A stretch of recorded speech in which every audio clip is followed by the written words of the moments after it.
Hello viewers, আসসালামু আলাইকুম। আপনারা অনেকেই জানতে চাচ্ছিলেন যে কিভাবে এসএসসি পরীক্ষার রেজাল্ট জানতে হয়।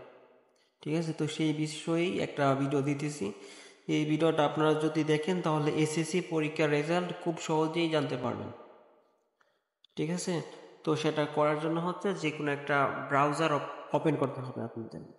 তো আমি ক্রোম ব্রাউজারটা ওপেন করতেছি। তারপর হচ্ছে আপনারা একটা চার্জ আইকন পাবেন, ওইখানে হচ্ছে একটা ক্লিক করে তারপর হচ্ছে এসএসসি এক্সাম, তারপর হচ্ছে রেজাল্ট 2024 লিখে একটা চার্জ করবেন। চার্জ করার পর হচ্ছে এডুকেশন বোর্ড মানে 2 নাম্বার যে ওয়েবসাইটে দেখতে পাচ্ছেন ওইখানে একটা ক্লিক করবেন।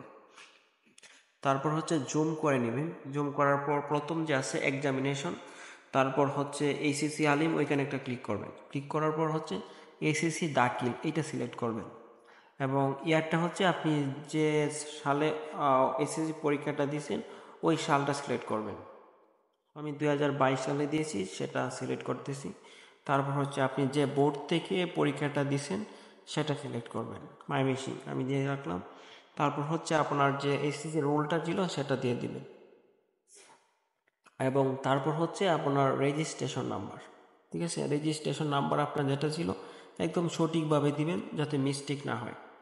এবং তারপর হচ্ছে একটা ক্যাপচা থাকবে, এখানে 58 আছে, এটা যোগ করে যত হয় লিখে দিবেন, কিন্তু এটা কিন্তু প্রত্যেকবার আলাদা আলাদা আসবে। 5, 8, 13 হয়। তো তারপর হচ্ছে সাবমিটে ক্লিক করবেন।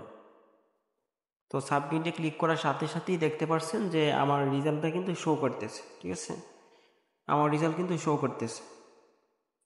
তো কোন বিষয়ে কি পেলাম এগুলো কিন্তু শো করতেছে। তো আপনারাও এইভাবে কি করবেন, যে যেভাবে দেখাইলাম ঠিক এইভাবে কাজটা করবেন, তাহলে কিন্তু খুব সহজেই করতে পারবেন।